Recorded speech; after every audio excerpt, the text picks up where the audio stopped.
को अपने इंस्टीट्यूशन को उनके वार्षिक उत्सव पे बधाई देना चाहता हूँ। वो शिक्षा के क्षेत्र में बहुत अच्छा कार्य कर रहे हैं और मैं ये भी चाहता हूँ कि शिक्षा के क्षेत्र में प्रधानमंत्री जी जो नई एजुकेशन पॉलिसी लेकर के आए हैं उसका विस्तार होना चाहिए, सबको उसको समझना चाहिए। विशेष रूप से प्रधानमंत्री जी का जो विज़न है उसमें खेलो इंडिया एक बड़ा विज़न है।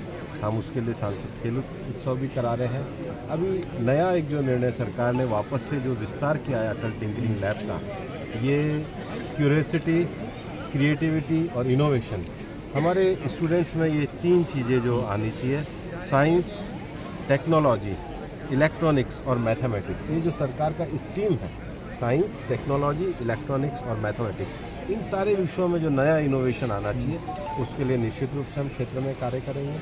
शिक्षा में एक स्वस्थ वातावरण पैदा हो, इसमें सबका सहयोग लेंगे। और सरकारी स्कूलों में हम अपने सांसद कोष से भी ई लाइब्रेरी बना रहे हैं।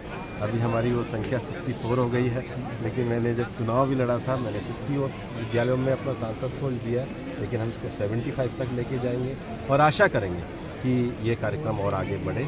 और मैं आपका फोकस खेल मैदान पे भी था? खेल पे वो सांसद खेल उत्सव की प्रधानमंत्री जी ने खेलो इंडिया कहा है और अलवर में भी हम लोगों ने मैराथन करी है। अभी रजिस्ट्रेशन हमारे चल रहे हैं। मैं सबको आह्वान करना चाहता हूं कि रजिस्ट्रेशन में जाए। आज अच्छा लगा, यहाँ से भी एक कबड्डी की टीम नेशनल लेवल पे गई है।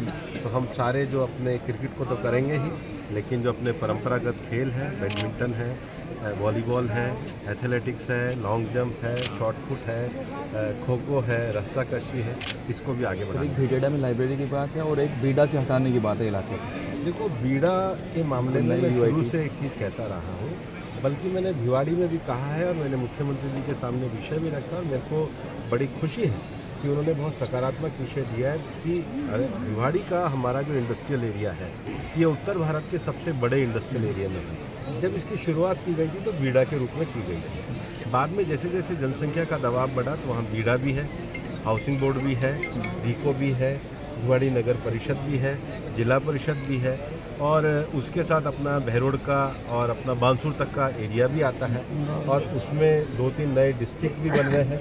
तो हमारा ये कहना है कि एक इंटीग्रेटेड अथॉरिटी बननी चाहिए। इस बार बजट में उसको सोचने के लिए सरकार के द्वारा कहा गया, लेकिन हमारे विधायक डॉक्टर जसवंत जी हैं, हमारे पूज्य महाराज बालकनाथ जी हमारे सांसद हैं और भी जो हमारे बाकी सांसद हैं, पक्ष विपक्ष के जो भी हों, हम सबको साथ लेकर के, जिला प्रमुख जी भी हैं, इसकी पॉलिसी के लिए हमने लगातार मंथन किया है, अधिकारियों के साथ किया है, चीफ सेक्रेटरी को भी हमने किया है, उन्होंने बीच में बैठक के लिए, क्योंकि देखिए इंटीग्रेटेड अथॉरिटी होने का बड़ा लाभ है। मेरा ये मानना है कि बीड़ा के साथ एक और नया विषय है KBNR।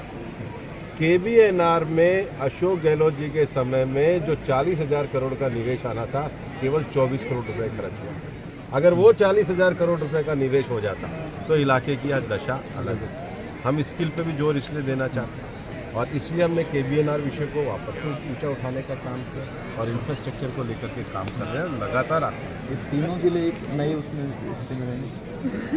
ये तो सरकार की एक समिति तय कर रही है। इंटीग्रेटेड जो एजेंसी रहेगी तीनों जिलों में रह रहे हैं। देखिए, जो पूरा एरिया है उसका एक समन्वित विकास होना चाहिए। हमने सरकार के सामने विषय रखा है और हम चाहते हैं कि सरकार बहुत पॉजिटिव तरीके से इस पर आगे जाए। कल नेता प्रतिपक्ष टीकाराम जूली ने कहा है कि राहुल गांधी संविधान बचा लिया, खुद को बचा लिया। अभी तो रामगढ़ की सीट हार गए। सर एक सवाल है सर, बहुत अच्छा प्रश्न किया है।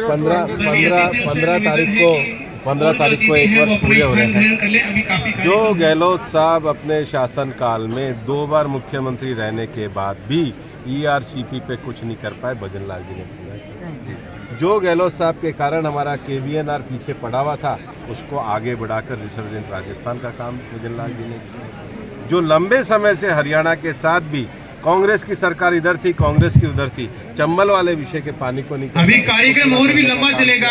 और अलवर में तो आप देख ही रहे हैं, हमने किशनगढ़ में 71 करोड़ की योजना, बहरोड में डॉक्टर साहब ने करी, मांडल में नगर पालिका की बात करी, प्रॉपर बहरोड में बात करी, सिली सेट के लिए पानी का काम किया और ये सारे एग्जीक्यूट भी हुए। तो एक ज़मीन से निकला हुआ धरती का बेटा किस प्रकार से राजस्थान का अच्छा नेतृत्व कर सकता है और प्रधानमंत्री जी के विज़न को आगे बढ़ा सकता है, लोग महसूस करने लगे हैं कि डबल इंजन की सरकार राजस्थान में तेज गति से नींव रखे हैं।